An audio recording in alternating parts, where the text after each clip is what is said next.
Hey everyone, welcome to my pretend cooking show, and today I am making my husband's favorite birthday cake. So for those of you who don't really know my husband's health history, he is no longer eating gluten, dairy, soy. There's a pile of stuff he can't eat because of health reasons, and it totally changed his way of life once he started eating food that was good for his body. His birthday is coming up, and unfortunately, one of his favorite birthday cakes that he always used to get every single year was called Berva's dessert. So it was actually our neighbor's mom's recipe, and her name is Berva, and that's what they always call it, Berva's dessert. But it's actually kind of like an eclair. So the bottom is s'mores, and then it's like a chocolate pudding mixed with Cool Whip, and then it's another layer of, did I say s'mores? I mean graham wafer crumbs. And then another layer of vanilla pudding, and then graham wafer crumbs, like cookies again, and then icing on top. Really hard to make when you can't have gluten or dairy. So I'm trying to recreate it as a surprise for his birthday, and I'm hoping it's gonna work out, and I'm sharing this experience with you. So first, I already have a pan that is lined with graham wafer crackers. So I'm using Kinnikinnick's version of it. They're really good. So this is not a healthy dessert, by the way. This is like gluten-free, dairy-free dessert in a pinch when you need it. But these crackers are so good, even for camping to make s'mores. They are our go-to. So that is the bottom half. And right now I made pudding in advance, and I used two different recipes. So we're gonna see how it works out. This is the chocolate pudding. And I did not use eggs to make this one. I actually used gelatin. So you can get a really good quality beef gelatin that's unflavored, or you can even use the Knox brand if you want to do that. That's fine too. And it's really to just thicken the pudding. I had to kind of work with this pudding because you need less liquid with the pudding than normal, because you're going to be mixing in, which would be actual Cool Whip. Of course, you can't have Cool Whip. I would technically make my own coconut whipped cream, but I'm lazy and I went and bought it from the frozen section of the grocery store, coconut whipped cream. Not the best ingredients always, because there's always more sugar, but that's okay. And this is gonna be a fun dessert. So right now, I whipped up my chocolate chip pudding. It went in the fridge for overnight actually, but it only needs 6 hours to kind of get really thick.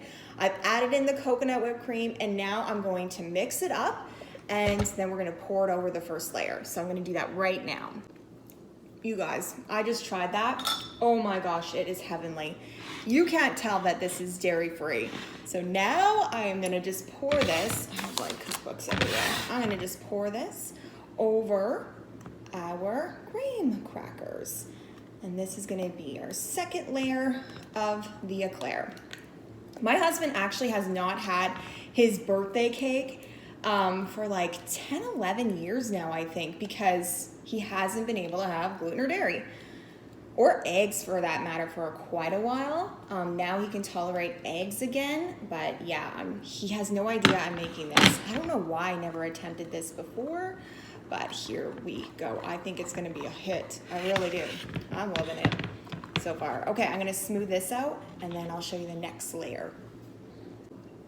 Okay, you guys, so I got the chocolate pudding on, and then I got the next layer of graham wafer crackers. Why do I want to say crumbs? Crackers on top. So I literally took a recipe that, things he couldn't eat, and I'm just reinventing this here. So we're gonna see how this is gonna go. Next is vanilla pudding. So when you guys are making homemade pudding anytime, you wanna make sure, I don't like skin. You kind of get like a hard, crusty skin on top if you have like saran wrap like normal. But if you press it in, like I do in the bowl right there, I can't know if you can tell, it's like pressed right on top of it, you won't get any skin. So you won't get that yucky skin. I don't know how to describe it. I don't like it. So I'm gonna just whip this up one more time with my beaters. This pudding I made with egg yolks, so not with gelatin. So if you are sensitive to eggs, you could always use the gelatin method, or if you're not sensitive to eggs, you could always try egg yolks. So we're gonna give this a try. So I'm gonna mix it up. I'm gonna measure out 2 cups because I only need 2 cups, and this looks like it's a little bit more than 2 cups. And then I'm gonna add in a cup of our coconut whipped cream, because of course this is gonna be the fill-in for the Cool Whip. Okay guys, next is to make the chocolate icing. So usually this recipe calls for just a store-bought chocolate icing. I'm gonna make one that of course is gluten and dairy free. So I'm starting with palm shortening. I've had this bucket forever, so I don't even know where you can get it anymore, but it lasts forever. It has a very mild taste. Like there's really no taste to it. It lasts forever in the pantry. And you can use it on anything. Like it has a high smoke point too. So if you want to cook with it, bake with it, whatever you want to do. I usually bake with it, and I make a lot of icings with the palm shortening. So I did 2 cups of palm shortening, and I just beat it a little bit with my beater because it can be a bit chunky sometimes or have little chunks in it. So I just want it to be smooth. Then I'm gonna sweeten it with some real maple syrup. I'm gonna put some vanilla in it, some cocoa powder, also some arrowroot powder and some sea salt. Arrowroot powder is just a thickener. So if you don't have it, you could use tapioca starch as well, or if you can tolerate corn, you can also use cornstarch. So I'm gonna pour all of that in the bowl, I'm gonna blend it up, and I'm gonna show you what it looks like.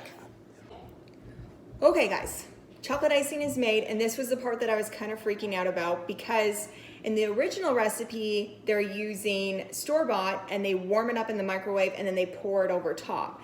Now this is, see how thick it is? So I don't know how spreadable it's going to be, hopefully, and I'm worried to microwave it because I'm scared that it's gonna get more thick with this recipe, but I'm not sure. So I'm gonna try and do my best to spread it.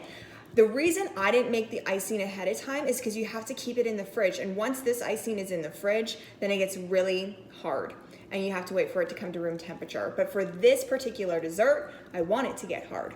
So I am going to attempt now to spread that over my eclair. So I'm gonna show you what it looks like right now. I don't wanna tip it too much, but this is what it's looking like. All nicely layered. There's chocolate and then graham crackers on top right now. So we're gonna just pour the icing over top. Okay, I did the spreading as best I could. It doesn't look beautiful by any means, but it's on. And now I'm gonna do my own special touch. Never was on before on the original, but I just want a little bit of Sarah's touch. So I'm gonna add some cacao nibs. Again, optional. These are not sweet. So people who have, some people have just put a handful in their mouth and they're like, oh, because they are quite bitter, like really bitter to be honest. But I like to add them to different desserts and stuff like that because it just adds a little bit of crunch, adds a little bit of prettiness, and they're good for you. But like I said, don't just take a handful and shove it in your mouth. You will not enjoy that. So I couldn't quite get that icing all the way to the edge, which, whatever, will have to be what it's gonna be. But I think, guys, I don't mean to toot my own horn, but I think this is gonna be good. I'm gonna flip. So here is the final.